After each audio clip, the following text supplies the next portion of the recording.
샬롬. 오늘도 하나님의 말씀으로 하루를 시작하신 여러분들에게 하나님의 은혜와 평강이 충만하게 넘치시기를 간절히 축복합니다. 오늘 본문은 계속해서 이제 제사장을 위임받는, 그러니까 하나님께서 직접 하셔야 되는 일을 이제 제사장이 위임받는 것이죠. 그래서 그 위임식의 주제는 이 거룩함입니다. 하나님께서 제사장 위임식을 통해서 하나님의 백성이 거룩해지는 방법을 교훈하고 계신 것이죠. 그래서 우리가 이 말씀 속에서 진리를 깨닫고 거룩한 우리 또한 제사장으로서의 사명을 감당하는 성도가 되시기를 축복합니다.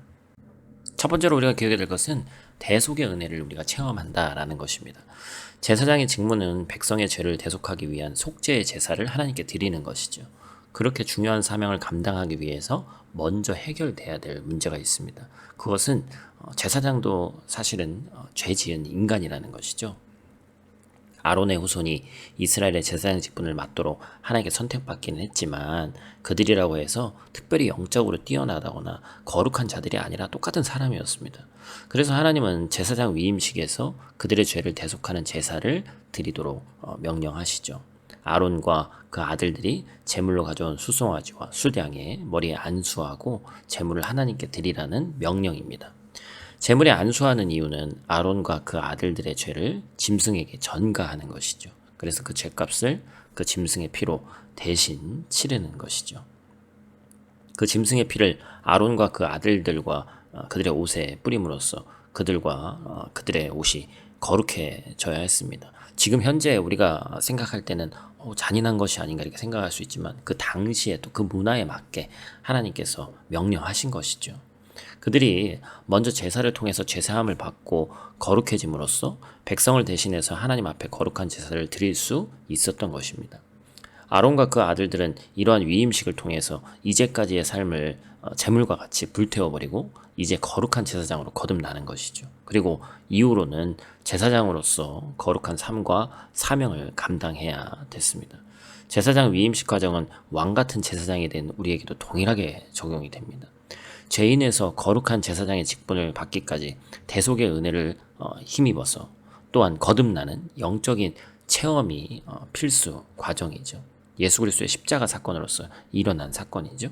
성도는 이 대속의 은혜를 베푸시고 거룩한 제사장으로 삼아주시는 하나님의 은혜에 감사하고 거룩한 길로 가기에 우리가 힘써야 하는 것입니다. 오늘 본문의 이제 두 번째 부분에서는 이 그림자인 제사장의 실체, 즉 그리스도와 성도의 관계에 대해서 계속해서 이제 더 자세하게 우리가 볼 수 있어야 합니다. 제사장 위임식을 통해서 짐승의 피로 거룩해진 것은 아론과 그의 아들들과 그들의 옷뿐만 아니라 제단도 포함이 되는 것이죠. 하나님은 이래 동안 제단을 위해 속죄하고 거룩하게 하라고 명령하십니다. 히브리서 저자는 이러한 모든 것이 장차올 좋은 일의 그림자고 참 형상은 아니다라고 얘기를 합니다. 하늘에 있는 것들의 모형은 짐승의 피로서 정결하게 할 필요가 있었지만 하늘에 있는 실체는 완전한 제물로 거룩하게 된다는 것이죠. 뭘 상징하는 겁니까? 성경은 구약의 제사장과 성막의 실체가 바로 예수 그리스도시다라고 얘기를 합니다. 즉 예수님은 인류의 죄를 대속하기 위한 제물이시면서 제사장이신 동시에 성전의 실체이신 것이죠. 구약의 모든 제도가 지향했던 실체가 예수 그리스도의 십자가 복음으로 우리에게 나타났습니다. 또한 모든 성도 역시 그리스도 안에서 제물, 제사장, 성전이 되었습니다. 믿음으로 그리스도와 연합한 성도는 그리스도와 함께 십자가에서 죽고 그리스도와 함께 부활의 소망에 참여하게 되는 것이죠. 성도는 그리스도 안에서 성령께서 거하시는 전이 되었고 자신을 거룩한 산 제물로 바치는 산 제사를 하나님께 드리는 왕 같은 제사장이 되었음을 잊지 말아야 합니다. 그러므로 하나님 앞에서 자신을 부인하고 자기 십자가를 지고 예수님이 가신 고난의 길을 따라가야 하는 것이죠. 제물의 각을 떠 제단에 바치듯이 예수님이 십자가에서 찢기시고 물과 피를 쏟으심으로 죄인을 구속하셨듯이 성도는 모든 순간 하나님 앞에 헌신함으로 하나님 나라의 의를 구하는 영적 예배의 삶을 살아야 되는 줄로 믿습니다. 하나님이 성도에게 맡기신 제사장 직분은 자신과 이웃을 거룩하게 하는 것입니다. 따라서 성도는 죄인을 거룩하게 하시는 그리스도의 복음을 이웃에게 전하며 죄인을 거룩한 제사장으로 세우는 사명을 충실히 감당해야 됩니다. 오늘 하루도 어김없이 이 주어진 말씀을 붙잡고 승리하시길 바라고 풍성한 하나님의 은혜가 넘치시는 하루 되시기를 축복합니다. 기도하겠습니다.